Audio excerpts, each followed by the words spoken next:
But first, is it right to say transgender women aren't women? 020 7862 2222. Give us a call on this. This seems to bring to an end a 5-10 year argument this country's been having. The Supreme Court has ruled the term woman refers to biological sex in UK law.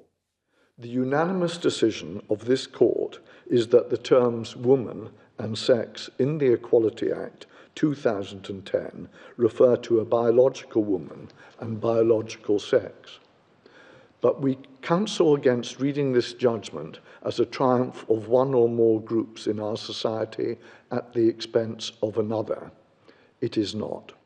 Now, essentially, this means somebody has to have been born female to be legally considered to be a woman. Trans women with gender recognition certificates do not meet those criteria. And that all follows a long-running battle between the Scottish Government and the campaign group For Women Scotland. The judges have said what we always believed to be the case, that women are protected by their biological sex, that sex is real, and that women can now feel safe that services and spaces designated for women are for women, and we are enormously grateful to the Supreme Court for this ruling. Well, of course, trans activists say they're worried about how this will impact the community. What do you think, Rehman? Well, I think it was absolutely important to get this decision because, we've seen over many years this conversation taking place. And I've seen it in Parliament where people were not prepared to have that discussion.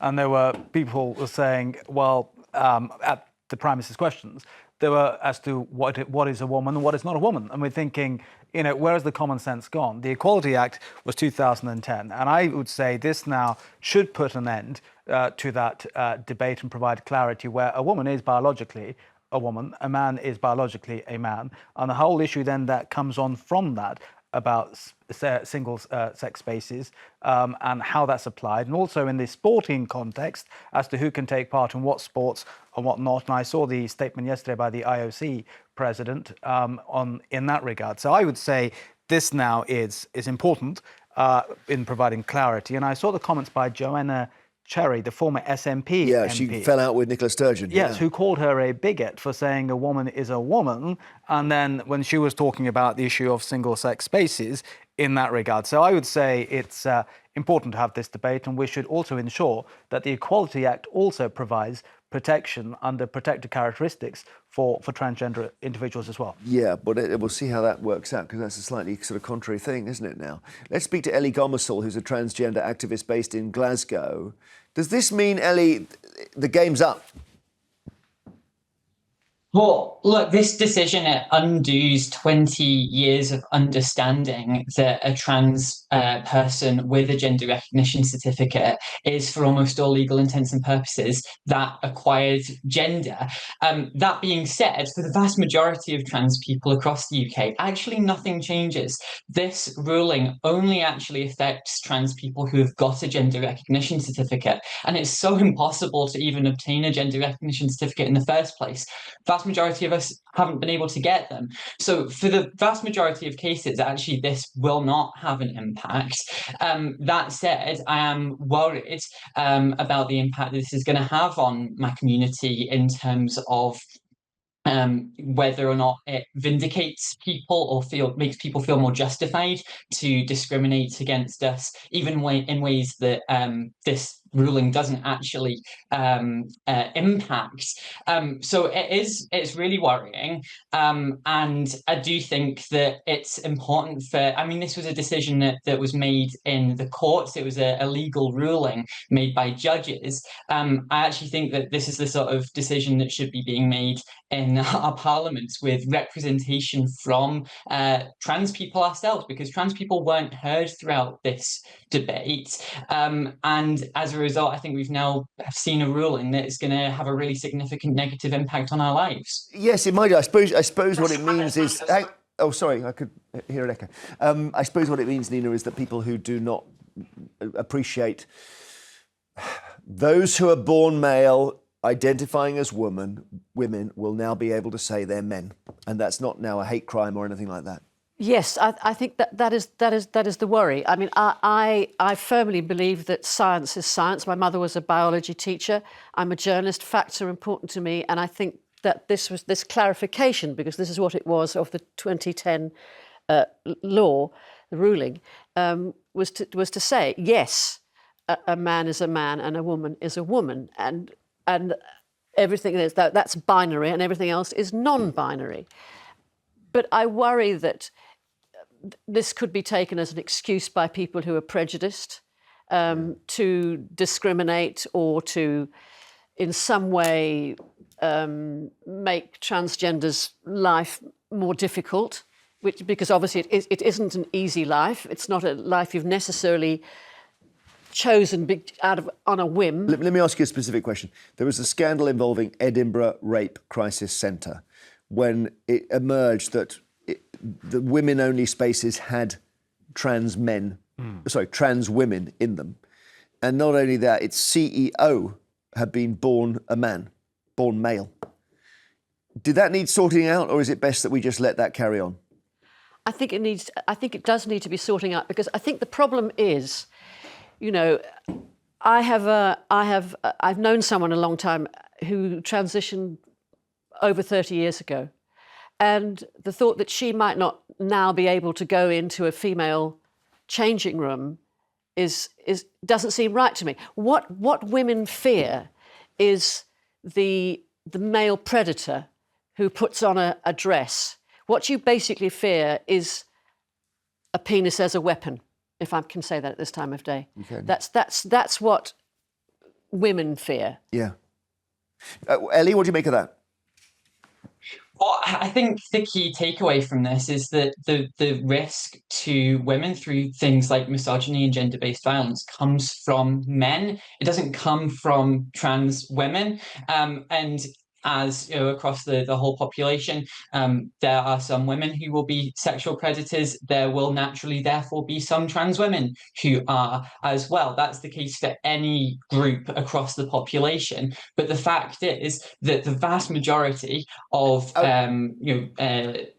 gender-based violence cases, etc., come from predatory men. And there's been this idea floating about for the past couple of years around the idea of a predatory man pretending to be a trans woman to access single-sex spaces. But I just think that's ridiculous, because men don't put dresses on to harass women. Sorry to interrupt. Ellie, I'm only interrupting because, I'm sorry, you obviously can't hear me down the line. It's just that the standout cases have been about bad actors, men posing as women to take advantage of this grey area.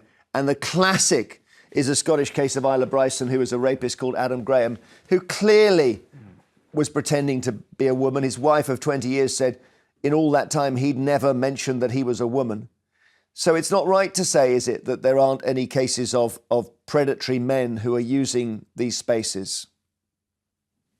Well, I don't know whether Isla Bryson is a trans woman or whether Isla Bryson is a man pretending to be a trans woman. The point is that to discriminate against an entire population, an entire minority group across the UK on the basis of one or two fringe cases is unacceptable. And I don't think that we should stand for this for any minority group. Okay. I think that what Isla Bryson did was horrendous. And I'm very, very glad that Isla Bryson is now in prison. In the men's prison. And that's horrendous. But I don't see how what discrimination there can be. Hang on, Ellie. Sorry, Ellie, just pause, please. Sorry. You talk about discrimination, but where is the discrimination? Well, let's take a break, because I'm going to get onto this and get some calls in. So whether it's right to say trans women aren't women, that's what the court has ruled. But maybe it just feels unfair, unkind. Now we're returning to the Supreme Court's decision that the definition of a woman is based on biological sex. So is it right to say a trans woman is not a woman, or by extension is a man? 0207 862 2222. Elizabeth's in Leeds. What do you think, Elizabeth? Oh, good morning, everybody. Hi. It's wrong. I agree with every word that your guest, Ellie, has said this morning, and some of the remarks from Nina. all this will do is further marginalise trans women and some trans men, if you think it through.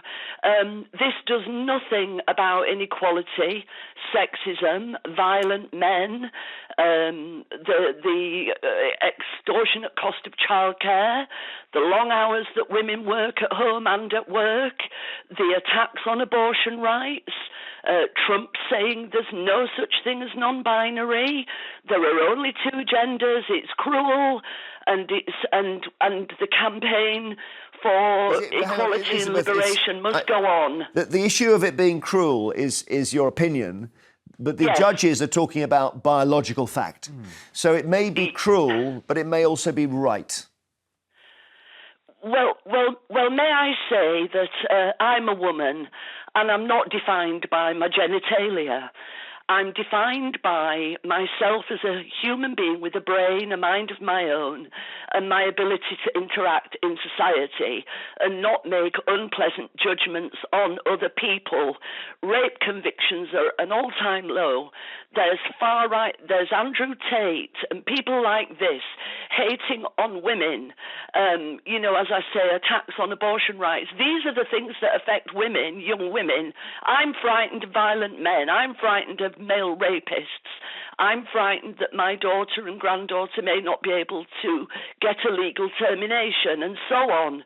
Therefore, this is all about marginalising trans women who don't do anything to hurt anybody else. They just want to live their lives. Thanks, Elizabeth. Donna in Lincolnshire, what do you think of that? Hey, Donna. And we always use this sign. Here she comes. Hello, good morning to you all. Hello, Donna. Well done. What do you think of that? Yeah, can you hear me okay? No, not really. Can you see your TV? Okay, yes, I've actually muted it. Good morning. Good morning. Come on panel. in. Let's hear what you think. Yeah, it's. Can you hear me okay? Yeah. Yes, we can. Can you hear me okay now? Sorry about that. Donna, plough on. This is the moment. Right. I came out in 2007, and having been tortured from about the age of 5. One thing I've discovered, I'm very annoyed with what's going on at the moment. There's a high probability that my mother was on a drug called Des, which I think ITV had a program on last week. And what it did, it feminized male embryos, male fetuses, and also caused cancer cell issues for female fetuses. So I've been fighting for this for such a long time. It's absolutely unbelievable. Now I've been through total transition. I've had GRC. I've also got a new birth certificate because I just want to live my life.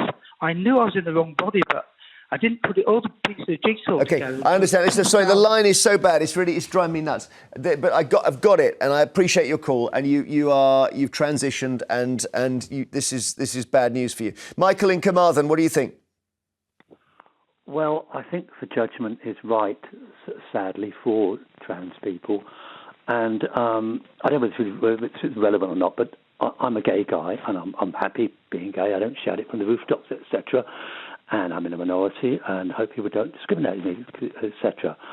I do feel every sympathy. It must be awful if you're born a guy and should be a woman. It must be absolutely awful.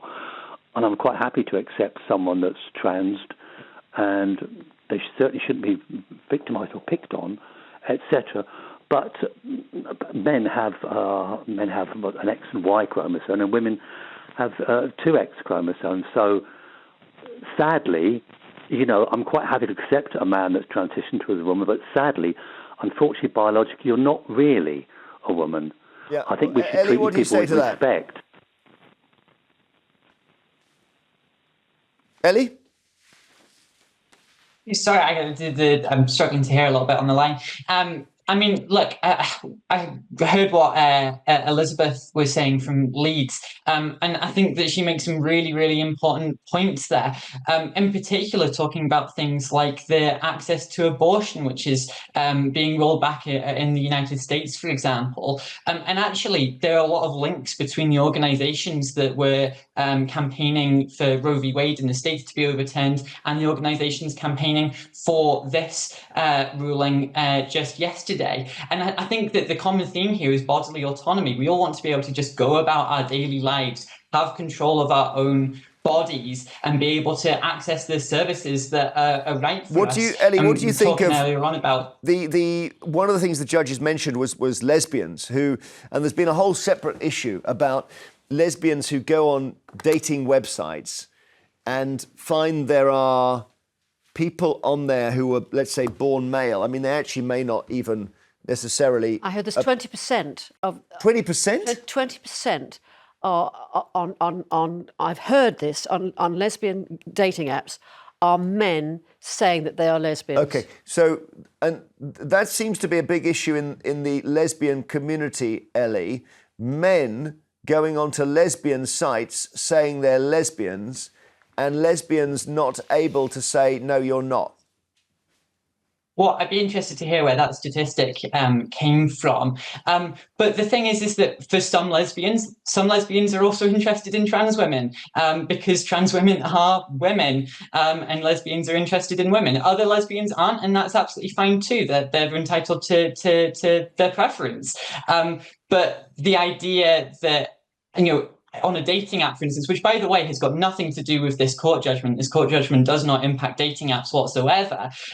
But the idea that people who have one particular characteristic who someone doesn't like shouldn't be able to go on a dating app. I mean, if I said that I don't particularly like people who have got, brown hair, I wouldn't be saying that people with brown hair shouldn't be able to appear on my dating app. I would just swipe right on them or swipe left. I can never remember which way it is on those ones. But I'm not entirely sure how this is actually the biggest issue of the day when, as Elizabeth was talking about, the countless issues that are very, very real for women, including trans women. I would say that I experience misogyny just as much, if not more, than I experience transphobia in society. I think those are the issues that we should be focusing and spending time on, not whether or not people on dating apps are people that someone isn't interested in. Okay, thank you, Ellie, for joining us. We'll hear from a couple more callers because there's lots queuing up after the break. Natalie in West Sussex, hello.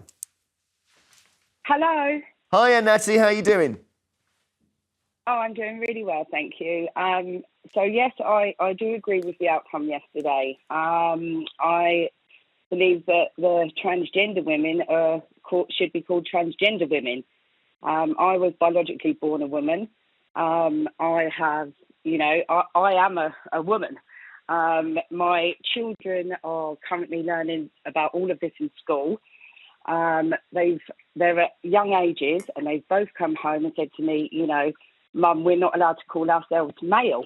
And I said, what do you mean? And they said, well, the teachers now are making us use them and they. And I said, well, How do you feel about that? They said, we want to say him and her. And she and, it's the same with the girls. So I said to them, I will come in and speak to the school. And they said, it's curriculum now. Now we have to, include this. And I said, but how's that, if that's my children's rights, how can we, force this onto them when they should be, I think transgender people should have the rights to say they're transgender. I feel that male should be male, female should be female. And as for safe spaces and public spaces, I think we should still have male toilets, female toilets, and transgender toilets. Oh, well, that's equality that's for me. sorted out. Yeah, if we had transgender categories in sport and transgender prisons, Nina. So you have binary and non-binary.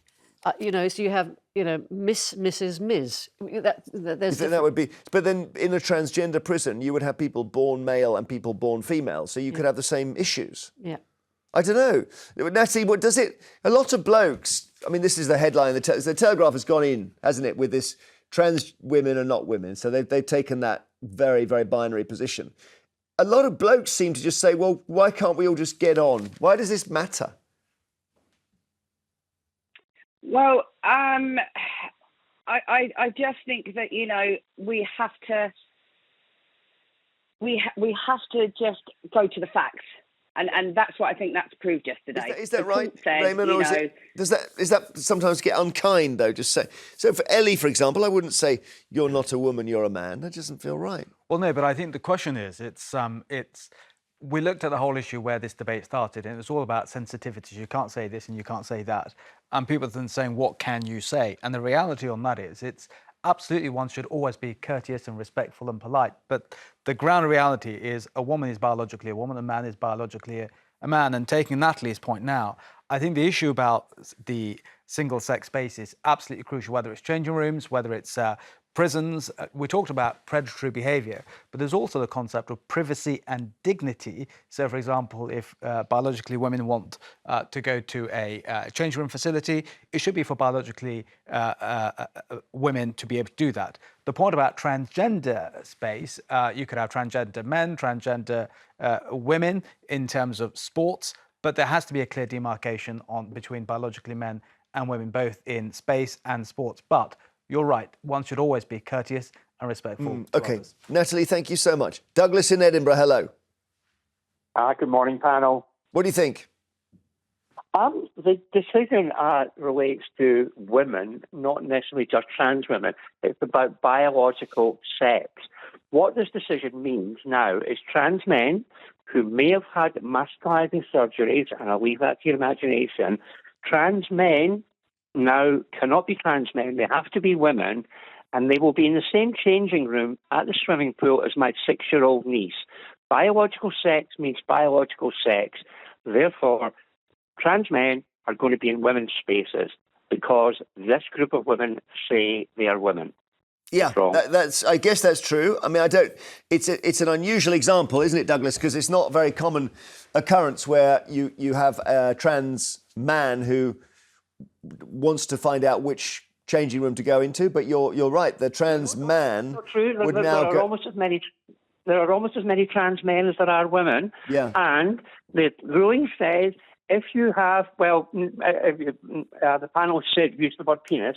Now trans men who have a penis but are called women, they will be in the same changing room as my 6-year-old niece. That's not making life safe for women.